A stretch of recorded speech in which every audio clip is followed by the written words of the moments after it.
Welcome to my tales of the paranormal.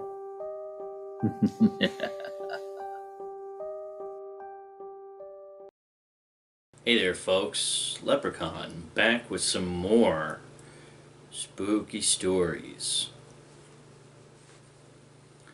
Now, a little bit of backstory for this first one. Back in settler times, there was a family that had made a stead in the county that we lived in. And as the story goes, natives of the area didn't appreciate the family living in this particular location. So one night they decided to group together and try to drive the family out of the land. Now, it was in the dead of winter when this happened, and as the story goes, the father sent their only son out ahead and decided to stay back to protect the family.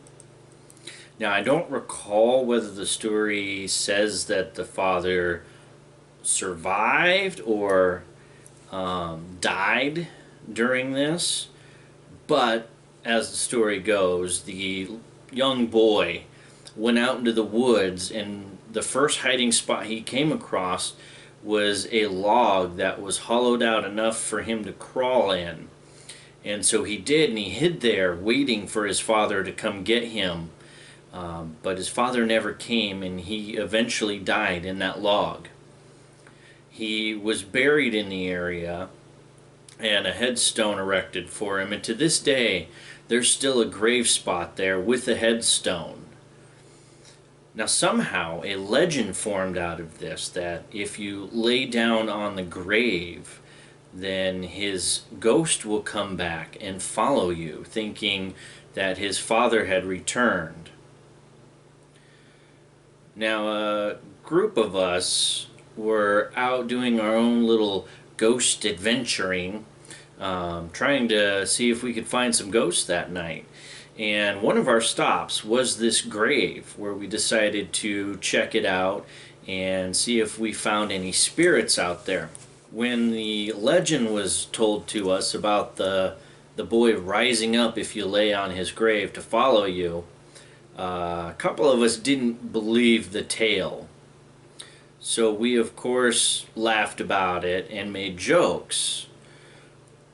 Well, I don't remember who, but somebody said if we didn't believe this story, then they dared us to go ahead and lay down on the grave.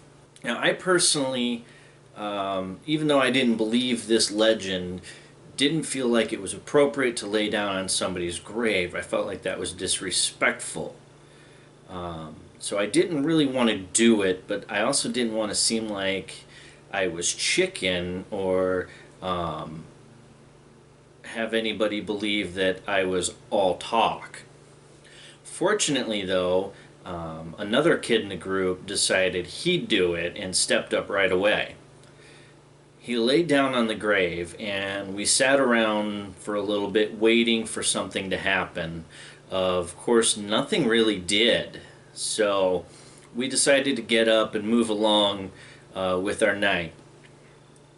Our next spot was going to be the actual railroad tracks where Kate Shelley had crossed the night of a train derailment.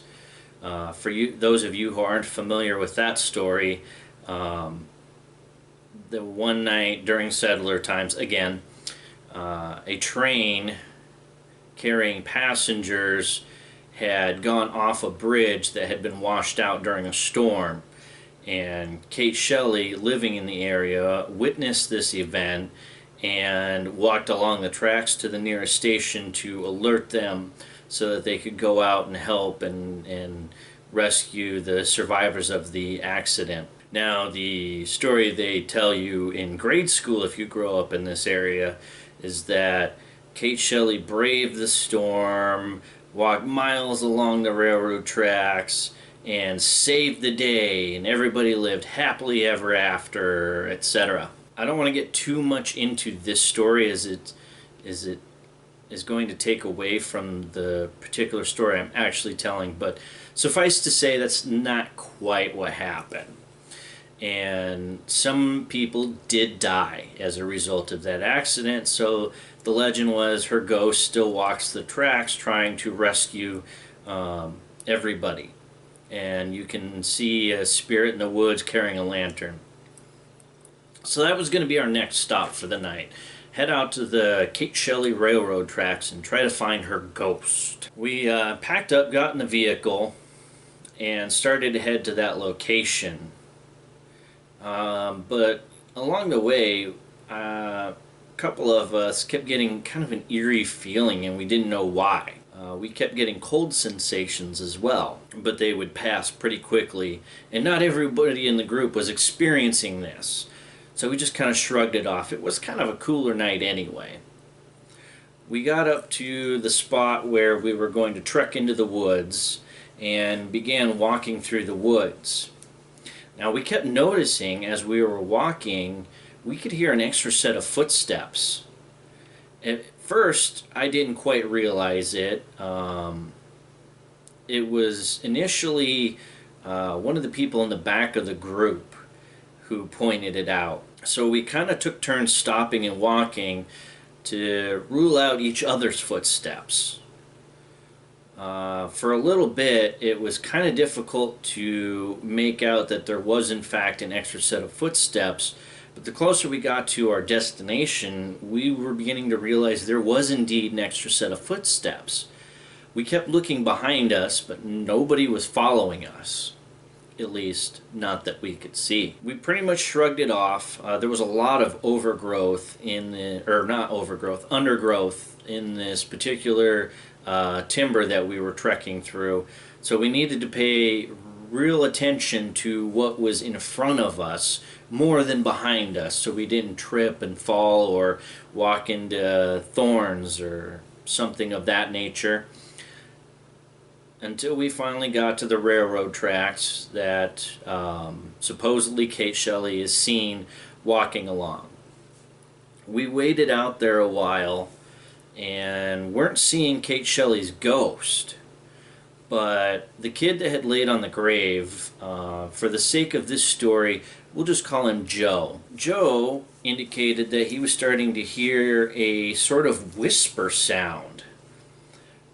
And we looked around and none of us heard it. We couldn't see anything. And I remember telling him, it's just the wind, it's a breezy night, ignore it. But Joe was persistent. He kept hearing something, a whisper. Just about the time we were going to get up and leave because we weren't seeing Kate Shelley's ghost, Joe kind of jumped up with a start. Didn't really scream, but he kind of hollered out a little bit. We all looked at him like he was crazy and asked what was wrong. He said, I swear I felt something tug my shirt and then felt an icy hand on my arm. We started teasing Joe, saying that he was just being paranoid and making it all up in his mind and laughing at him. But deep down, I was beginning to feel like something was up. We started the trek back from the train tracks to where we parked the vehicle. It was after dark. It was starting to get kind of late. And we were getting hungry, so we thought we'd call it a night, having not seen any ghosts. Once again, we started hearing the footsteps. But they seemed to be right within our group. As we continued through the timber towards the vehicle, we all started noticing that it was getting significantly colder. It was like the temperature had just suddenly dropped around us. I remember one of the members of our group had a sweatshirt tied around her waist just in case she got chilly that night. She actually untied it and put it on. We got back to the vehicle and I remember we asked to have the heat turned on because we were all at this point starting to get chills and goosebumps from the cold. And we drove back to town. All the while driving, we kept getting that eerie feeling and couldn't quite shake off the cold. We finally got to town and decided to stop at a local restaurant that was still open so we could get some food. We still kept hearing a footstep follow us into the restaurant that didn't belong with the rest of us. It followed us to our table where we all sat together. After a moment of silence, we all began kind of laughing and talking about what was happening and basically convincing each other that there wasn't really a ghost with us, even though I think more than one of us were starting to actually believe that this was, in fact, the result of a ghost. While we ate our meal in the restaurant, things seemed pretty normal and quiet. When we got ready to leave, we were heading out the door, and I remember a waitress that was working that night saying something about, "What about the other boy?" We all kind of looked at each other, including our family friend who had been driving us around these haunted spots. And he spoke up and said, "The whole group's right here." The waitress looked kind of puzzled and said, "Oh, I thought I saw another boy over there with you." Now we were all feeling spooked. We all looked at each other, looked at the waitress, we all shook our head, and the adult that had been driving said, "No, this is everyone. There's no one else in our group." And we shuffled out to the car. As we went back to our place for the night, none of us were talking anymore. We were all silent. Now we were all convinced that there was something supernatural going on.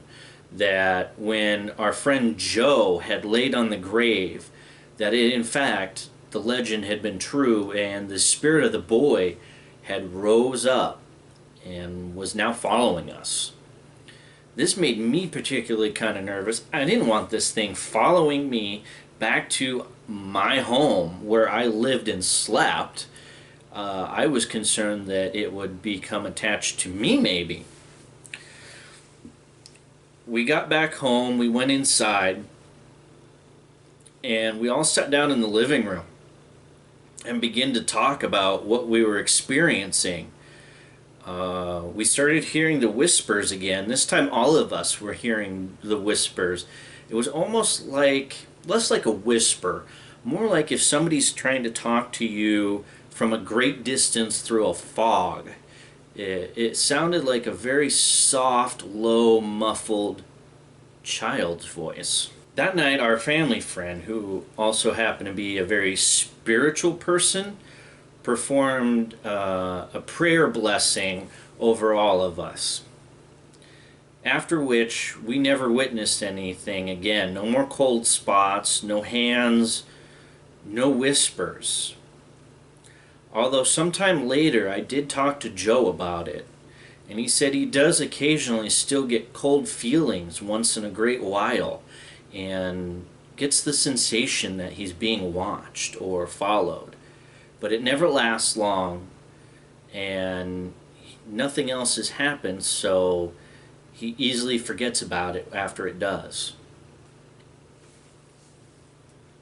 For this next story, you need to understand that the area I grew up in was at one time a coal mining community. Not far from the house I lived in, there was the entrance to a coal mine, a shaft that was left over. Now, we weren't supposed to play in the timber around the mine. We could play in the timber, just not near the mine, as it was feared the mine could at any time cave in and we could fall in, or if we got too close to the shaft, we could fall down the shaft and get hurt.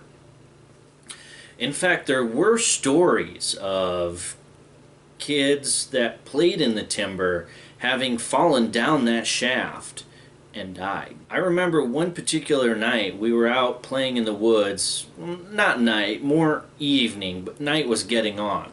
And I believe we were hiding there because it was a game of hide and seek, but we got distracted pretty quickly when we started hearing giggling that wasn't coming from any of us. So we walked into the woods, occasionally faintly hearing this giggle. We went further and further in and got near the mine. Now, we hit the point where it was pretty much our boundary, and for a moment we all kind of looked at each other, not willing to walk beyond the boundary because we knew it was dangerous and we weren't supposed to. However, we again heard the giggle and something in the leaves rustle up ahead. So we kind of shrugged it off and decided we'd go ahead and go up that way, and we started calling out thinking that some little kid was playing in the timber near us. We started walking towards the mine shaft and calling out, asking who's out there, is somebody playing? Things like that. All the cliche things that kids will ask when they hear weird noises. But we didn't see anybody.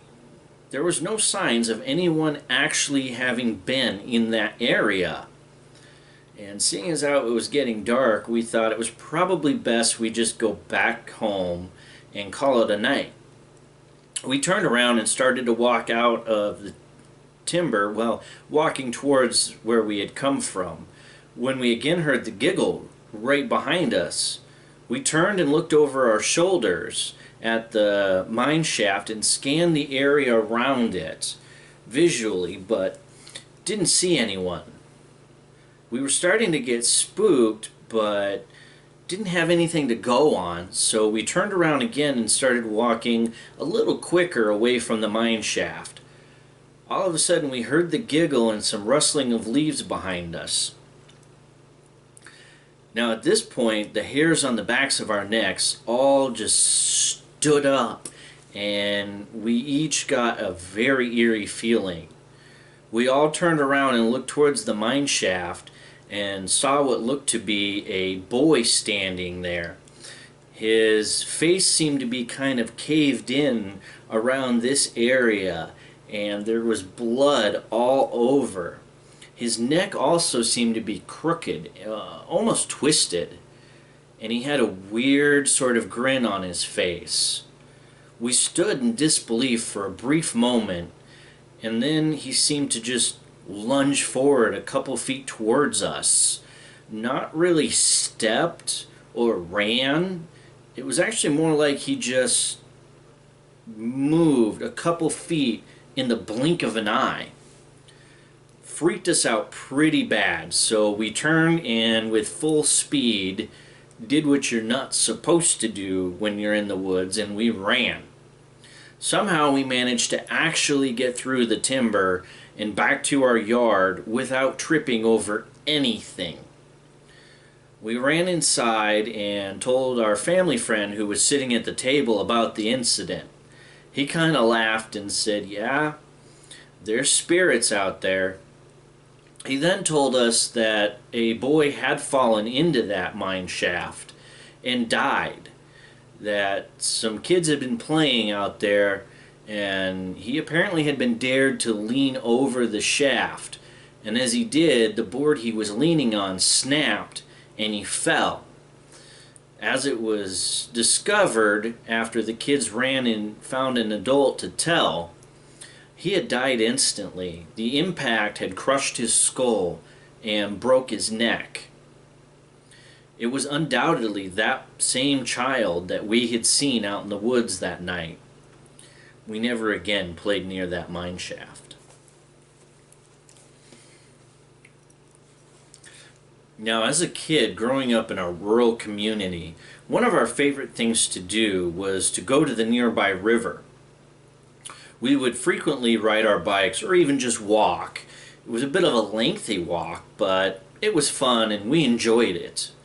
There was a lot of just country area that was uninhabited along the way, with houses dotted in every here or there. Neighbors were spaced out pretty good, so there wasn't a lot of people in this area and not a lot of traffic, which made us feel like it was safe to ride our bikes or walk down the roads. We would go out to this particular spot. There was a bridge that went over the river, and the best fishing was actually on the other side of the bridge, an area where a creek came in to meet the river. we would frequently catch catfish there. Also, if the river was low enough and not too fast of a current, we would often go down and swim in the river. Now, this bridge that we would cross in order to get to the side we liked best was officially named the Wagon Wheel Bridge. However, it was sometimes referred to as the Hanging Bridge. Now, none of the times we went out there did we really experience anything of note, but we did ask about why it was sometimes called the Hanging Bridge. Come to find out, during settler times, a man was reportedly executed by hanging on that bridge. They tied the noose around his neck and shoved him over the bridge. Sometime later, it was reported that a man committed suicide by hanging on the bridge. And then later still, a couple of teens, girlfriend and boyfriend, committed dual suicide on that bridge by hanging themselves. As far as we know, those were the only 3 reported deaths by hanging, but the bridge became called the Hanging Bridge by some in the area. This really intrigued me and one of our family friends, and we decided we would start taking people out to the bridge that we knew and telling them the stories. We decided we would make up our own ghost stories about the bridge, just to spook everyone in the group.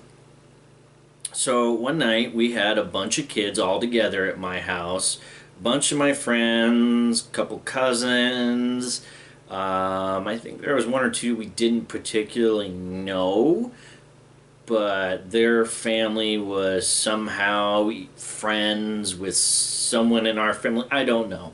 Anyway, we had a big group of kids, and me, my friend at the time, and my stepbrother decided this was the time we were going to scare the living daylights out of everybody. The plan was we'd go out to the bridge, tell everybody this backstory that we knew of, and then make up our own extravagant ghost story. My stepbrother was going to go off into the timber just to the side of the road at the entrance of the bridge, and after telling the ghost story, we would turn and I would start to usher everybody off the bridge, and then he'd jump out and scare everyone.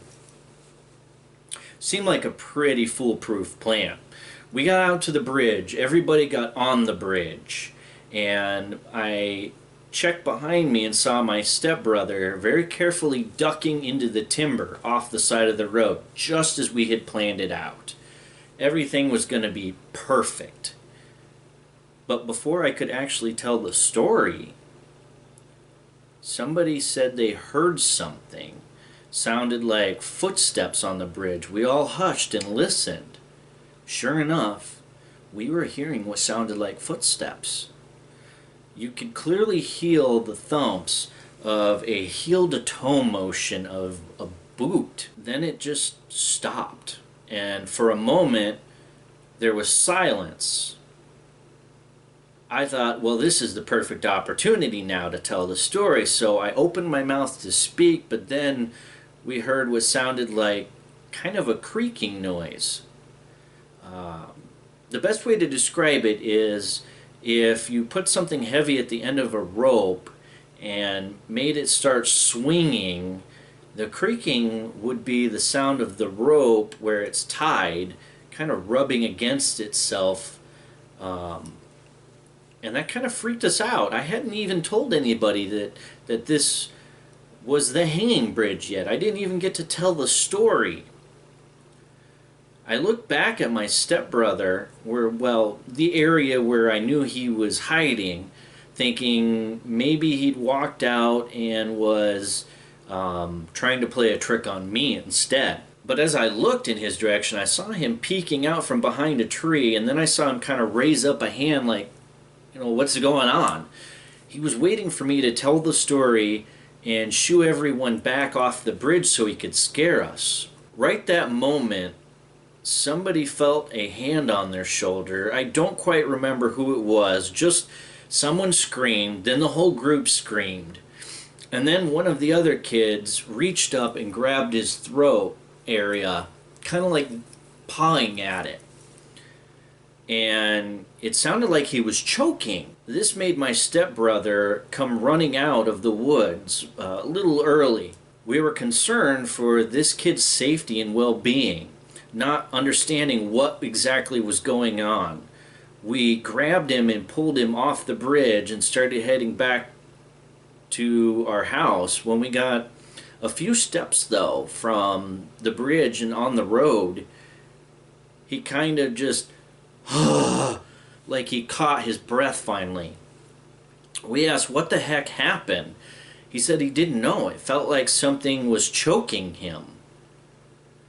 My stepbrother and I and our other friend who knew the backstory, all three looked at each other, and it must have been pretty obvious to everybody else that some kind of thought was now going through all three of our minds. We got on our bikes. Those that didn't have bikes started walking, and we started heading back home.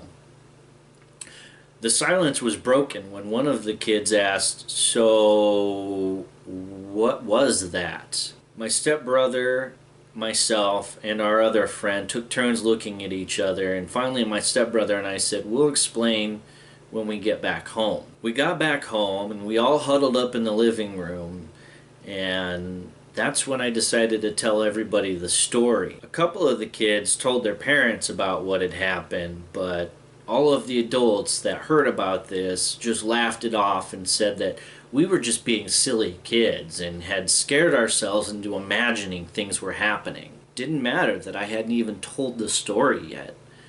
The adults just didn't want to believe anything was happening. After that, my friends, my siblings, and I decided we would avoid that bridge at night. We only went that direction during the daytime, but even then we would occasionally hear sounds that seemed to be out of place around the bridge. So we gradually spent less and less time there. Suffice to say, though, nothing else ever happened, and we all survived that night. You aren't able to find this bridge anymore. It was torn down. Supposedly, the flooding in '08 caused just too much damage to the bridge, and state officials couldn't afford to repair it anymore. So they tore it down and made a new bridge in a different area that would avoid getting hit by debris floating down the river during high floods.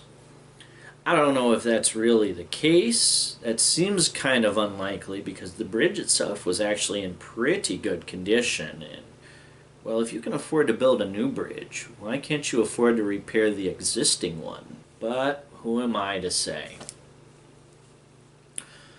Well, folks, for now, I think that's all I've got for stories. If I can think of any others before Halloween night, I'll try to get them recorded and uploaded for a last-minute video. Now, if you guys want to have me share any of your ghost stories, I will leave my Gmail down in the description, and you can feel free to email me, and I'll reread your stories. If you enjoyed this video or my other Spooky Tales videos, please leave a like so I know, and I'll try to do more of these videos. If you're interested in any of my other content, such as my witchcraft videos or my gaming videos, feel free to subscribe to my channel. No obligations, of course, but if you enjoy it, why miss out? In the meantime, I'll catch you guys later. Leprechaun out.